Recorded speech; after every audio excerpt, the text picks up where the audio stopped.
के बारे में जानकारी देना चाहूँगी, जो मैं अपने खुद से अपने हाथों से तैयार की हूँ। आज पार्ट 1 यानी चलो चलें स्कूल के बारे में जानकारी दूँगी। स्कूल पहुँचने के साधन। बाँस और रस्सी से बना पुल कहाँ है? तो असम में है। टॉली लद्दाख में है। सीमेंट का पुल सामान्य क्षेत्र है। बल्लभ लकड़ी की छोटी नाव केरल। ऊँट गाड़ी राजस्थान। बैलगाड़ी मैदानी। उबड़-खाबड़ पथरीले रास्ते उत्तराखंड और पहाड़ी में है। ये आज आपका ये फर्स्ट चैप्टर चलो चले स्कूल आपका समाप्त होता है। अब आते हैं आगे चलते हैं, आपका पार्ट 2 है। पार्ट 2 का नाम है कान में। किस के सिर पर आंखें होती है? छेद कान पंखों से ढके होते हैं। तो किसका होता है ये? कान पंखों से ढके होते हैं तो पक्षियों के होते हैं। जानवरों की त्वचा पर डिजाइन होते हैं। बालों के कारण उनके डिजाइन दिखते हैं। छिपकली के कान भी इसी प्रकार के होते हैं। मगरमच्छ की आंखें भी इसी प्रकार की होती है, इसलिए हम उन्हें देख नहीं पाते।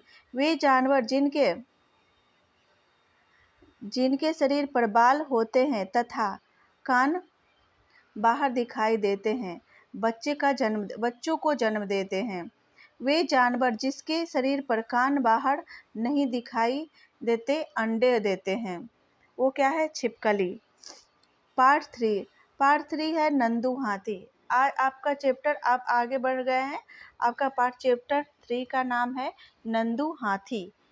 हाथियों के झुंड पर सरदार कौन होता है? हाथियों के झुंड का सरदार कौन होता है? यानी बहुत सारे हाथी होते हैं, उसमें 18 झुंड होता है, 18 हाथियों का झुंड होता है। वो उसमें से सबसे बड़ा जो हाथियों का झुंड की सरदार कौन होती है? तो सबसे यानी जो बूढ़ी होती है वो मादा हाथी।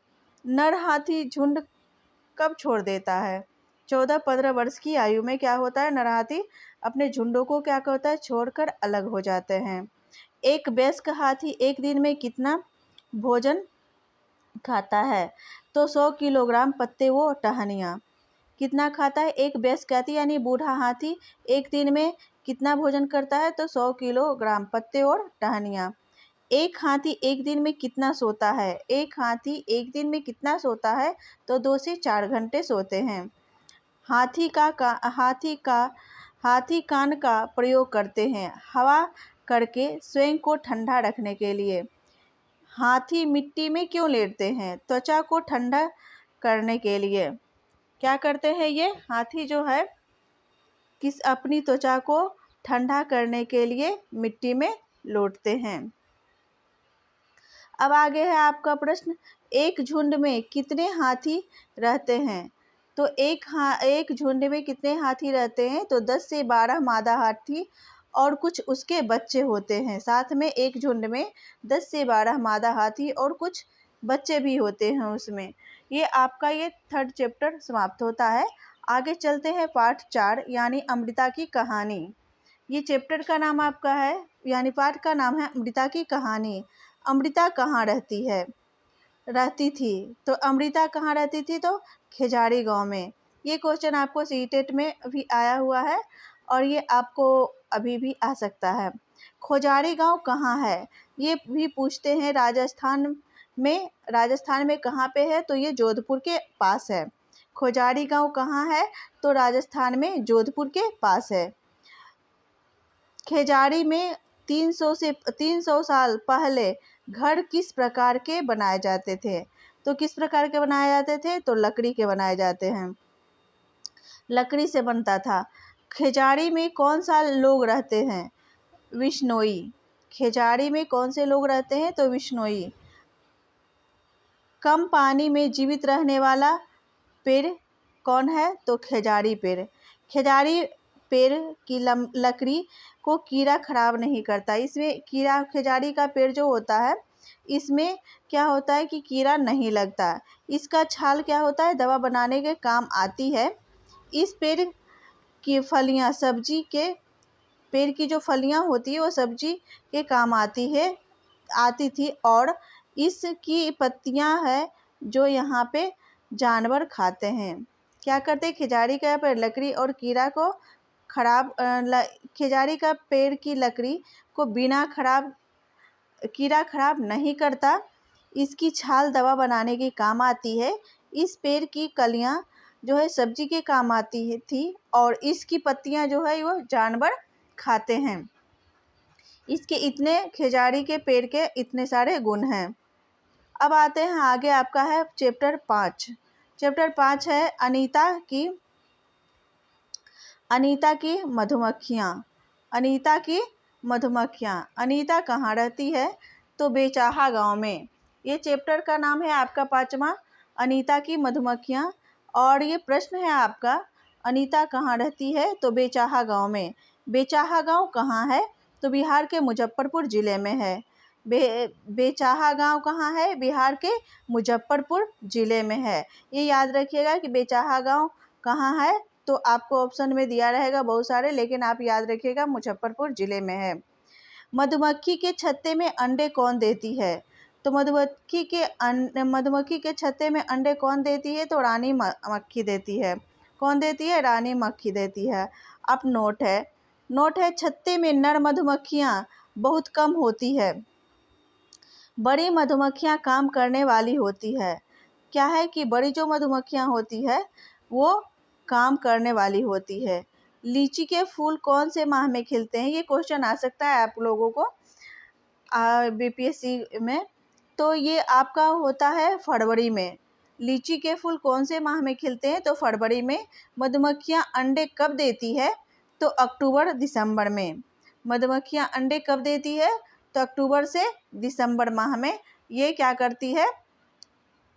अंडे देती है। अब ये आपका ये चैप्टर 5 समाप्त होता है। अब आगे आते हैं आपका 6 यानी पार्ट 6। पार्ट 6 का नाम है ओमना का सफ़र। क्या है? ओमना का सफ़र। ट्रेन कहाँ से चली थी? तो कच्छ में गांधी धाम से गुजरात। यानी ट्रेन कहाँ से चली थी? तो कच्छ में गांधी धाम से गुजरात के लिए चली थी। आगे है गुजरात का प्रसिद्ध खाना क्या है? यानी गुजरात का प्रसिद्ध खाना क्या है? तो उत्तर में आपका आ जाएगा चटनी के साथ ढोकला, लेमन राइस, मिठाई आदि है। आगे का क्वेश्चन है आपका, वलसाड और अहमदाबाद कहाँ है? वलसाड और अहमदाबाद कहाँ है? तो ये गुजरात में है। अब आगे का क्वेश्चन है आपका कोझिकोड कहाँ है? तो ये केरल में है। कोझिकोड कहाँ है? तो ये केरल में है। आगे ये चैप्टर आपका 6 चैप्टर समाप्त होता है। अब आते हैं 7वें चैप्टर पे। 7वां चैप्टर है आपका खिड़की से। यानी खिड़की से है आपका चैप्टर का नाम। तो आगे आपका है प्रश्न, मडगांव कहाँ स्थित है? तो गोवा में है।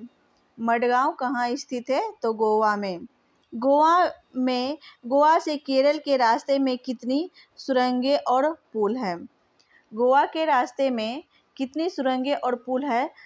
तो 92 यानी 92 सुरंगें और 2000 पुलें हैं। कितना है?